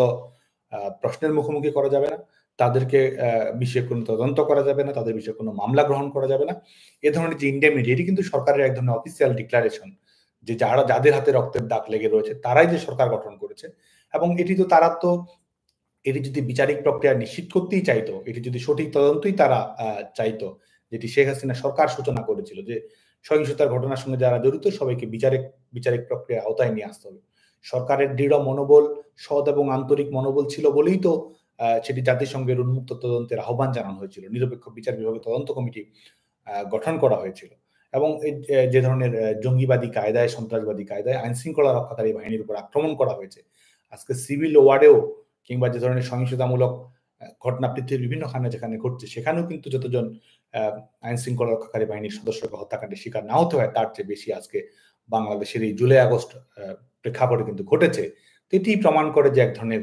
সহিংস কায়দা, এক ধরনের জঙ্গিবাদী কায়দায়, এবং শিক্ষার্থীদের লাশ ফেলে সেই শিক্ষার্থীদের লাশের উপর ভর করেই তার দায় অন্যদের উপর চাপিয়ে দিয়ে এবং মানুষকে বিভ্রান্ত করে আন্দোলনকে সফল করাটাই ছিল তাদের মূল লক্ষ্য। এবং সেটি করার জন্যই তারা এই সমস্ত প্রেক্ষাপটগুলোর তারা সূচনা করেছিল। এবং সেটি 17 জুলাই, সেটি 11 জুলাই, সেটি 5 আগস্ট, এই সমস্ত ঘটনার প্রেক্ষাপট যে এটিই ছিল, তার কিন্তু প্রমাণ আজকে বাংলাদেশের মানুষের কাছে, বাংলাদেশের ছাত্র সমাজের কাছে ইতিমধ্যেই পরিষ্কার হয়ে গেছে। আজকে বাংলাদেশের যে বাস্তবতা বর্তমানে বিরাজ করছে, এই প্রেক্ষাপটে শিক্ষার্থীদের যে প্রশ্নগুলো রয়েছে, উদ্বেগগুলো রয়েছে, সংশয়গুলো রয়েছে, প্রশ্নগুলো রয়েছে, এগুলো তুলে ধরার জন্যই আমরা আজকে এই কথাগুলো বলার চেষ্টা করছি। আরেকটি বিষয় সেটি হচ্ছে যে আমাদের যে প্রশ্নটি অনেক সময় আসছে, যে আমাদের আত্ম উপলব্ধি, আমাদের ভুলভ্রান্তি, ছাত্র সংগঠন হিসেবে আমাদের সীমাবদ্ধতা, ত্রুটি বিচ্যুতি, এটি নিয়েও এক ধরনের ডিসকাশন রয়েছে। তো আমরা বাংলাদেশ ছাত্রলীগের ভূমিকা কি ছিল না ছিল, এটি আমরা অবশ্যই শিক্ষার্থীরাই মূল্যায়ন করবে। আমরা ইতিমধ্যে সেই প্রেক্ষাপটটি আমরা বর্ণনা করেছি, যে আমরা কোটা সংস্কার আন্দোলনকে আমরা কিভাবে অ্যাড্রেস করার চেষ্টা করেছি, আমরা কিভাবে ভূমিকা পালন করার চেষ্টা করেছি, আমরা কি ধরনের ইনিশিয়েটিভ নিয়েছি, আমরা কিভাবে শিক্ষার্থীদেরকে ইনভলভ করার চেষ্টা করেছি, এবং আমাদের অ্যাডভোকেসিটি কি ছিল, এবং সহিংসতা এড়ানোর জন্য বাংলাদেশ ছাত্রলীগ কি পদক্ষেপ গ্রহণ করেছে, যতটুকু সম্ভব আমি এখানে ব্যাখ্যা করার চেষ্টা করেছি। তারপরও আজকে বাংলাদেশের যে প্রেক্ষাপট তৈরি হয়েছে, আমরা আজকে বাংলাদেশের গণতন্ত্রকে কুক্ষিগত করা হয়েছে, গণতন্ত্র অবরুদ্ধ হয়েছে, আমাদের সাংবিধানিক ধারাবাহিকতাকে ছিন্ন বিচ্ছিন্ন করে দেওয়া হয়েছে, এবং মুক্তিযুদ্ধকে প্রতিস্থাপিত করার প্রচেষ্টা, জাতির পিতা বঙ্গবন্ধু শেখ মুজিবুর রহমানের আদর্শ, ভূমিকা, লড়াই, সংগ্রামকে আজকে এক ধরনের রাষ্ট্রীয়ভাবে ঢেকে দেওয়ার প্রচেষ্টা, এবং পরবর্তী বাংলাদেশের মানুষের সামাজিক সাংস্কৃতিক যে স্বাধীনতা রয়েছে, স্বকীয়তা রয়েছে, সেটিকে আক্রমণ করা, সেটি ভাস্কর্যের উপর আঘাত করার মাধ্যমে হোক, সাংস্কৃতিক পরিচয়কে আঘাত করার মাধ্যমে হোক, অসাম্প্রদায়িক ধর্মনিরপেক্ষ মূল্যবোধকে আঘাত করার মাধ্যমে হোক, আমাদের যারা বিভিন্ন ধরনের আদিবাসী জনগোষ্ঠী হোক, অপরাপর ধর্মাবলম্বী যারা রয়েছে, তাদের উপর আক্রমণ করার মাধ্যমে সেটি কিন্তু তারা চরিতার্থ করার চেষ্টা করেছে। এবং আমরা বাংলাদেশ ছাত্রলীগের পক্ষ থেকে এবং এই ছাত্র রাজনীতির কর্মী হিসেবে আমরা একটি কথা সুস্পষ্ট হয়ে বলতে চাই, বাংলাদেশ ছাত্রলীগের কোটা সংস্কার আন্দোলনে বাংলাদেশ ছাত্রলীগের ভূমিকা শিক্ষার্থীরাই মূল্যায়ন করবে, এবং সেই সঠিক মূল্যায়নের আলোকেই বাংলাদেশ ছাত্রলীগ সম্পর্কে তাদের পর্যালোচনা তৈরি হবে বলে আমি বিশ্বাস করি। যতই প্রপাগান্ডা পরিচালিত হোক, সামাজিক যোগাযোগ মাধ্যমে যতই স্পন্সর তথ্য সন্ত্রাস পরিচালিত করা হোক, এই রাষ্ট্রযন্ত্রকে ব্যবহার করে যতই এক ধরনের ভিন্ন ধরনের বয়ান তৈরি করার চেষ্টা করা হোক না কেন, বাংলাদেশের শিক্ষার্থীদের প্রতি আমাদের বিশ্বাস রয়েছে, আস্থা রয়েছে। বাংলাদেশের শিক্ষার্থীদের মেধা, তাদের দক্ষতা, তাদের প্রজ্ঞা, তাদের বিবেচনাবোধের প্রতি আমাদের পরম শ্রদ্ধা রয়েছে, এবং সেটির আলোকে আমরা বিশ্বাস করি যে নিজস্ব যুক্তি এবং মুক্তির আলোকেই বাংলাদেশের ছাত্র সমাজ সঠিক উপলব্ধিটি ধারণ করবে বলে আমরা বিশ্বাস করি। এবং আজকে যে প্রচেষ্টাটি আমরা আমাদের কাছে সবচেয়ে বেশি আমরা শিক্ষার্থীদের সঙ্গে শেয়ার করতে চাই, আজকে আমরা খোলা মনে যেটি বলতে চাই, সেটি হচ্ছে যে এই কোটা সংস্কার আন্দোলনকে ঘিরে শিক্ষার্থী বনাম বাংলাদেশ ছাত্রলীগ এই যে দাঁড় করানোর প্রচেষ্টাটি এখন তো সরকার যন্ত্রকে ব্যবহার করেই করা হচ্ছে, এর বাইরেও বিভিন্ন অপশক্তি, বিভিন্ন গোষ্ঠী, বিভিন্ন রাজনৈতিক গোষ্ঠী তারা সেটি করছেই। আমরা যেটি সুস্পষ্টভাবে বলতে চাই যে আমাদের শিক্ষার্থীদের সঙ্গে কোনো ধরনের কোনো বিরোধ নেই এবং আমরা যে আ আ মর্মন্তুদ ঘটনাগুলো ঘটেছে সেগুলো নিরপেক্ষ তদন্তের আলোকেই যেন বিচারিক প্রক্রিয়া সুনিশ্চিত হয় সেই লক্ষ্যেই বাংলাদেশ ছাত্রলীগের যে অবস্থান, সেই অবস্থানটি আমরা বাংলাদেশের ছাত্র সমাজের কাছে নতুন করে আমরা শেয়ার করতে চাই, বিনিময় করতে চাই। এবং একই সঙ্গে আমরা সুস্পষ্টভাবে জোরের সঙ্গে দৃঢ়তার সঙ্গে আমরা আ বলতে চাই যে শিক্ষার্থীদের সঙ্গে বাংলাদেশ ছাত্রলীগের সংগঠনভাবে, রাজনৈতিকভাবে কিংবা অন্য কোনো পরিসরেই কোনো ধরনের বিরোধ নেই। যারা আন্দোলন অংশগ্রহণ করেছে, যারা ছাত্রলীগের বিরুদ্ধে স্লোগান দিয়েছে, যারা আ আ তাদের মতামত প্রকাশ করেছে, আ যারা এই আন্দোলনকে এগিয়ে নিয়ে গেছে যেসব সাধারণ শিক্ষার্থী, যারা একটি ন্যায়সঙ্গত শান্তিপূর্ণ সমাধান চেয়েছে, বাংলাদেশ ছাত্রলীগের পক্ষ থেকে আমরা তাদেরকে অভিনন্দন জানাই, স্যালুট জানাই এবং আমরা মনে করি যে সাধারণ শিক্ষার্থীদের যে দৃঢ়তা, সাহসিকতা, প্রতিবাদ এবং প্রতিরোধের আ যে ইস্পাত দৃঢ় প্রত্যয় সেটিকে ধারণ করেই বাংলাদেশ ছাত্রলীগ আগামী দিনে তাদের কর্মপন্থা নির্ধারণ করবে। আমরা অবশ্যই যারা সহিংসতা করেছে, যারা এই আজকে এই শিক্ষার্থীদের লাশের উপর ভর করে যারা পেছনের দরজা দিয়ে জবরদখল করে যারা এই রাষ্ট্র ক্ষমতা দখল করেছে, তাদের বিরুদ্ধে আমাদের যে রাজনৈতিক অবস্থান, তাদের বিরুদ্ধে আইনগতভাবে বিচারিক প্রক্রিয়ায় আওতায় নিয়ে আসার জন্য আমাদের যে দৃঢ় রাজনৈতিক প্রত্যয়, সেটি তো আমাদের অব্যাহত থাকবেই। কিন্তু সাধারণ শিক্ষার্থীদের সঙ্গে আমাদের কোনো ধরনের সংশয়, কোনো ধরনের উদ্বেগ, কোনো ধরনের বনাম কোনো ধরনের বৈপরীত্যের সম্পর্ক আছে বলে আমরা মনে করি না এবং শিক্ষার্থীদেরকে আমরা যেটি শেয়ার করতে চাই, সেটি হচ্ছে যারা আন্দোলনে সম্পৃক্ত হয়েছে, যারা কোটা ইস্যুর একটি যৌক্তিক সমাধানের জন্য শান্তিপূর্ণ আন্দোলনে সমবেত হয়েছে, তারাই বাংলাদেশ ছাত্রলীগের আগামী দিনের পথ প্রদর্শক, তারাই বাংলাদেশ ছাত্রলীগের আগামী দিনের পথ দেখাবে এবং বাংলাদেশ ছাত্রলীগের একটি ছাত্র সংগঠন আমরা অবশ্যই এটি দাবি করি না যে আমরা অ্যা আমাদের কর্মকাণ্ড, আমাদের রাজনৈতিক কর্মকৌশল, আমাদের সিদ্ধান্ত গ্রহণ প্রক্রিয়া সবকিছু আমাদের নিখুঁত, আমাদের বিশুদ্ধ সেটি নয় এবং এই জুলাই আগস্ট প্রেক্ষাপটেও আমাদের নিজস্ব মূল্যায়ন অবশ্যই রয়েছে। আমাদের ভুল ত্রুটি নিয়ে, আমাদের সীমাবদ্ধতা নিয়ে, আমাদের আজকে যে প্রেক্ষাপট তৈরি হয়েছে এই সার্বিক প্রেক্ষাপটের জন্য আমাদের আরো দায়িত্বশীল ভূমিকা রাখার সুযোগ ছিল কিনা? সেই প্রশ্নগুলো, সেই আলাপ আলোচনা, সেই মূল্যায়নের যে আত্মবিশ্লেষণ সেটি কিন্তু বাংলাদেশ ছাত্রলীগের অবশ্যই রয়েছে এবং বাংলাদেশ ছাত্রলীগ এটিকে সবসময় রাখবে এবং আমাদের ভুল ত্রুটি সীমাবদ্ধতা এখান থেকে শিক্ষা গ্রহণ করেই বাংলাদেশ ছাত্রলীগ আগামীতে পথ চলার চেষ্টা করবে এবং শিক্ষার্থীদের যে প্রশ্নগুলো রয়েছে, উদ্বেগগুলো রয়েছে, যে সংশয়গুলো তৈরি হয়েছে সেগুলো আমলে নিয়েই বাংলাদেশ ছাত্রলীগ আগামী দিনে তাদের কর্মপন্থা নির্ধারণ করবে এবং সেটির আলোকেই আমরা আবারও জোরের সঙ্গে যেটি বলতে চাই যে যারা বাংলাদেশের বিভিন্ন শিক্ষা প্রতিষ্ঠানে অধ্যয়নরত শিক্ষার্থী বন্ধু রয়েছেন, আমরা তারাই বাংলাদেশ ছাত্রলীগের সর্বোত্তম বন্ধু এবং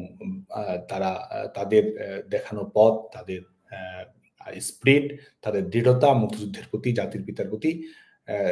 শেখ হাসিনার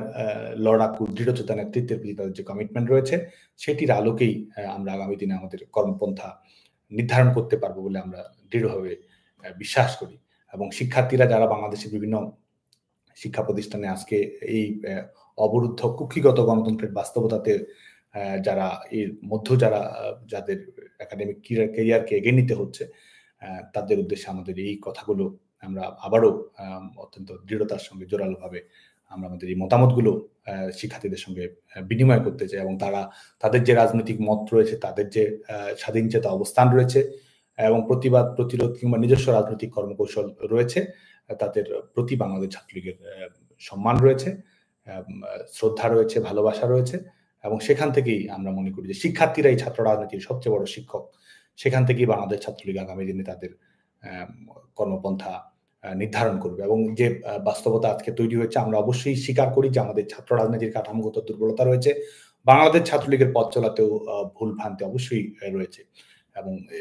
এবং সেই আলোকেই আগামী দিনে ছাত্র সংগঠন হিসেবে বাংলাদেশ ছাত্রলীগ যেন আরো দায়িত্বশীল, আরো আধুনিক, আরো স্টুডেন্ট সেন্ট্রিক, তরুণ প্রজন্মের প্রত্যাশার রূপায়ণ এবং কোনো ধরনের অনাকাঙ্ক্ষিত ঘটনা না ঘটে সে ব্যাপারে যেন আরো দায়িত্বশীল ভূমিকা পালন করতে পারে, সে ব্যাপারে বাংলাদেশ ছাত্রলীগ অবশ্যই সজাগ থাকবে। আমাদের শিক্ষার্থীরা যেন নিরাপদে লেখাপড়া করতে পারে, নির্বিঘ্নে তাদের শিক্ষা জীবন সমাপ্ত করতে পারে, গণতান্ত্রিক মূল্যবোধে যেন উজ্জীবিত হতে পারে, এবং যে ইস্যুকে কেন্দ্র করে যে সমতা ন্যায় বিচারের জন্য আমাদের শিক্ষার্থীরা লড়াই করেছে, সেটি যেন বিজয়ী হয়, সে ব্যাপারে বাংলাদেশ ছাত্রলীগ আগামী দিনেও সচেতন থাকার চেষ্টা করবে। আরেকটি বিষয় সেটা হচ্ছে যে আমাদের এই একটি সরকারি চাকরির ইস্যু ভিত্তিক আন্দোলনকে কেন্দ্র করেই তো আজকে এই পরিস্থিতির সূচনা হলো। আজকে শিক্ষার্থীদের সঙ্গে আমরা এটিও শেয়ার করতে চাই যে বিশেষ করে ২০০৮ সালে দিন বদলের ম্যান্ডেটের মাধ্যমে শেখ হাসিনা সরকার এই বাংলাদেশের দায়িত্বে আসীন হওয়ার পরে বাংলাদেশে বিশেষ করে সরকারি চাকরির যে বাস্তবতা আমরা ছিল, এর আগে আমরা অসংখ্যবার বলেছি যে আমাদের বিশেষ করে পিএসসির অধীনে যে পরীক্ষাগুলো ছিল সেটি ছিল ফিফা বিশ্বকাপের মতো, কখনো ৪ বছর পর পর এই বিশেষ পরীক্ষাগুলো আসতো এবং সেটিও হয়তো নিয়মিত হতো না। বিভিন্ন ছাত্র সংগঠনের দলীয় ক্যাডারদের এই চাকরিগুলোতে সরাসরি নিয়োগ নিশ্চিত করা হতো, প্রশ্ন ফাঁস আমাদের আবাসিক হলগুলোতে রীতিমতো এক্সাম সেন্টার হিসেবে ব্যবহার করা, এ ধরনের ঘটনাগুলো কিন্তু অহরহ ঘটেছে। বরং শেখ হাসিনা সরকারের দূরদর্শিতার কারণেই মেধাভিত্তিক, দক্ষতাভিত্তিক, যোগ্যতাভিত্তিক এবং স্বচ্ছতাভিত্তিক নিয়োগ প্রক্রিয়া তৈরি হয়েছিল, এবং যেটির কারণেই কিন্তু সরকারি চাকরির প্রতি শিক্ষার্থীদের এক ধরনের আগ্রহ তৈরি হয়েছিল। নিয়মিত বিসিএস পরীক্ষাগুলো অনুষ্ঠিত হয়েছিল, পিএসসির আওতাধীনে নিয়মিত পরীক্ষাগুলো অনুষ্ঠিত হয়েছিল এবং দক্ষতা, যোগ্যতা, মেধাভিত্তিক ভর্তি প্রক্রিয়া কিন্তু নিশ্চিত করা সম্ভব হয়েছিল। একই সঙ্গে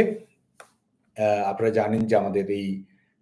বেসরকারি খাতকে উন্মুক্ত করা সম্ভব হয়েছিল, যে কারণে এই বেসরকারি খাতেও আমাদের ছেলেমেয়েদের উদ্যোক্তা হওয়া, চাকরিতে অংশগ্রহণ করার সুযোগ, স্বনির্ভর হওয়ার সুযোগ কিন্তু সেটি সম্ভব হয়েছে। আজকে ৫ আগস্ট পরবর্তী বাস্তবতায় যদি আমরা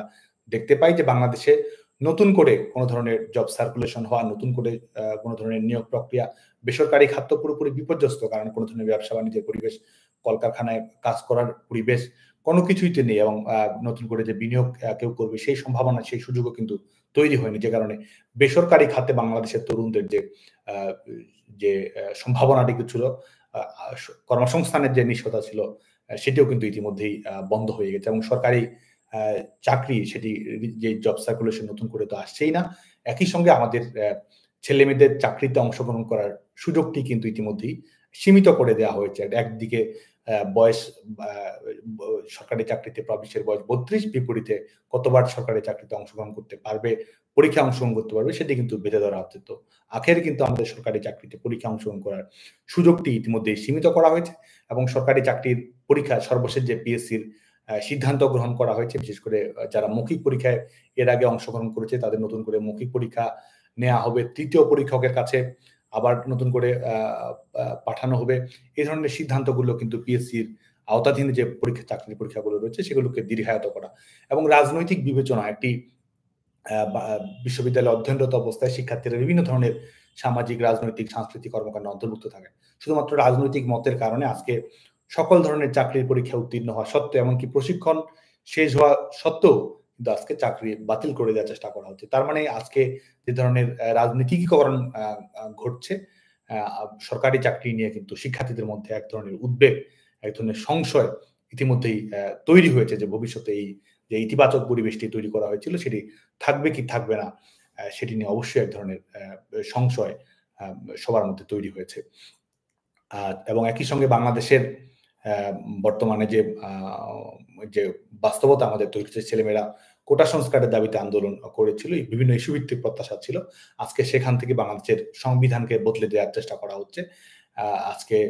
রিসেট বাটন, যেটি তাদের ঘোষিত কর্মসূচি, যেটির মাধ্যমে আমাদের মুক্তিযুদ্ধের অঙ্গীকার, আমাদের মৌলিক অঙ্গীকার, এগুলোকে আজকে প্রশ্নবিদ্ধ করার চেষ্টা করা হচ্ছে। এবং যারা হয়তো বাংলাদেশের জনগণের কোনো ম্যান্ডেট যাদের কাছে নেই, বাংলাদেশের জনগণের কাছে তাদের কোনো দায়বদ্ধতা নেই, এবং সবসময় জনগণের উপর চাপিয়ে দিয়েই সেটিকে এক ধরনের লেজিটিমেট করা, সেই প্রবণতাও কিন্তু আজকে আমরা দেখতে পাচ্ছি। এক ধরনের জবরদখলকারী সরকার, অবৈধ সরকার, অসাংবিধানিক সরকার, অগণতান্ত্রিক সরকার এবং জনগণের কাছে দায়বদ্ধতাহীন এক ধরনের সরকার ব্যবস্থা আজকে বাংলাদেশে কিন্তু চাপিয়ে দেওয়ার এক ধরনের হয়েছে। আমরা যেটি বাংলাদেশের সকল ছাত্র সমাজকে আহ্বান জানাবো, যে আমাদের বাংলাদেশের ছাত্র সমাজ সবসময় গণতান্ত্রিক শাসন ব্যবস্থার প্রতি দায়বদ্ধ ছিল। যখন সেটি সামরিক স্বৈরশাসকের বিরুদ্ধে লড়াই হোক, সেটি অনির্বাচিত সরকারের বিরুদ্ধে লড়াই হোক, ছাত্র সমাজ সবসময় সচেতন এবং সক্রিয় ভূমিকা পালন করার চেষ্টা করেছে। তো আজকে যে বাংলাদেশের গণতান্ত্রিক যে অবস্থা, আজকে রাজনৈতিক দলগুলোর সভা সমাবেশ করার অধিকার কিভাবে কুক্ষিগত করা হয়েছে, রাষ্ট্রীয় নিষেধাজ্ঞার আওতায় কিভাবে নিয়ে আসা হচ্ছে, মৌলবাদী সংগঠনগুলোকে এক ধরনের লেজিটিমেসি প্রদান করা হচ্ছে, আর বাংলাদেশের জন্মের সঙ্গে সম্পৃক্ত ছাত্র সংগঠনকে নিষেধাজ্ঞার আওতায় আসার মতো আজকে ঘটনা কিন্তু বাংলাদেশের ছাত্র সমাজের কাছে উন্মোচিত হচ্ছে। আজকে সংবাদপত্রের স্বাধীনতা, মত প্রকাশ করার স্বাধীনতা, সংগঠিত হওয়ার স্বাধীনতা, সমাবেশ করার স্বাধীনতা, বিভিন্ন যে মৌলিক মানবাধিকারগুলো রয়েছে সবকিছুকেই কিন্তু আজকে এই কুক্ষিগত করার চেষ্টা করা হচ্ছে। সব মিলিয়ে বাংলাদেশের আজকে যে মৌলিক গলতটি রয়েছে সেটা হচ্ছে যে আমাদের গণতান্ত্রিক শাসন ব্যবস্থাকে পর্যুদস্ত করা হয়েছে। অনির্বাচিত শাসকেরা বাংলাদেশের ক্ষমতা আজকে কুক্ষিগত করেছে, এবং যারা মুক্তিযুদ্ধের যে আমাদের যে অর্জন রয়েছে সেই অর্জনকে ধূলিসাৎ করে দিয়ে এক ধরনের ভিন্ন ধরনের এক রাজনৈতিক বাতাবরণ তৈরি করার অপচেষ্টা বাংলাদেশের মানুষের কাছে কিন্তু ইতিমধ্যেই দৃশ্যমান হয়েছে। সে কারণে আজকে বাংলাদেশের ছাত্র সমাজের প্রতি আমাদের আহ্বান থাকবে যে আমাদের এই গণতন্ত্রের দাবিতে, মুক্তিযুদ্ধের অঙ্গীকার প্রতিষ্ঠা করার দাবিতে, জাতির পিতা বঙ্গবন্ধু শেখ মুজিবুর রহমানের স্বপ্নে সোনার বাংলা বিনির্মাণ যে সংগ্রাম আমাদের চলমান রয়েছে সেই সংগ্রামকে আরো ঐক্যবদ্ধ করার স্বার্থে বাংলাদেশের ছাত্র সমাজ যেন নতুন করে ঐক্যবদ্ধ হয়, তাদের মধ্যে যে প্রশ্নগুলো রয়েছে সেই প্রশ্নগুলো নিয়ে যদি তারা উন্মুক্তভাবে আলাপ আলোচনা করে এবং সেটির মাধ্যমে আগামী দিনে এই একটি গ্রহণযোগ্য সমাধানের পথ, যেই সমাধানের মাধ্যমে আমরা গণতান্ত্রিক শাসন ব্যবস্থা নিশ্চিত করতে পারবো, যেই সমাধানের মাধ্যমে আমরা মুক্তিযুদ্ধের অঙ্গীকার বাংলাদেশে আমরা বাস্তবায়ন করতে পারবো, জাতির পিতা বঙ্গবন্ধু শেখ মুজিবুর রহমানের স্বপ্নে সোনার বাংলা আমরা বিনির্মাণ করতে পারবো, সে ব্যাপারে বাংলাদেশের ছাত্র সমাজকে আমরা সচেতন হওয়ার জন্য আহ্বান জানাই। এবং আমি দৃঢ়ভাবে বিশ্বাস করি যে রিসেট বাটন নয়, রিস্টোর ডেমোক্রেসি, আমাদের মুক্তিযুদ্ধের অঙ্গীকারকে পুনঃস্থাপিত করা, আমাদের সমাজে, আমাদের সংস্কৃতিতে, আমাদের চেতনায়, আমাদের মননে আমরা যেন সেই স্পিরিটটিকে ধারণ করতে পারি। বাংলাদেশের ছাত্র সমাজের প্রতি আজকে আমাদের সেই আহ্বানটি আমরা আমাদের থাকবে। এবং বাংলাদেশ ছাত্রলীগ আবারও শিক্ষার্থীদের সঙ্গে আমরা যে বিষয়টি শেয়ার করতে চাই, আজকে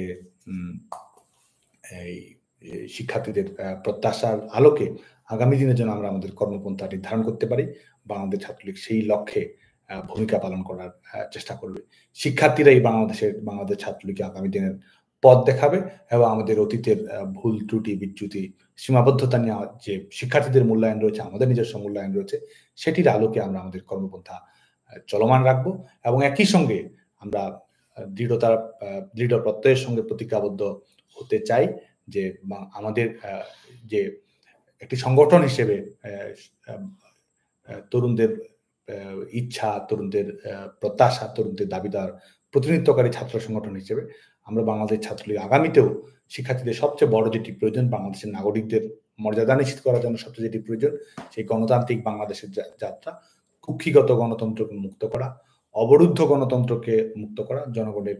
নির্বাচিত প্রতিনিধির কাছে ক্ষমতা ফিরিয়ে দেওয়ার জন্য যে আমাদের যে সংগ্রাম রয়েছে সেই সংগ্রামকে আমরা আগামী দিনে এগিয়ে নিয়ে যেতে চাই। এবং অবশ্যই আমাদের এই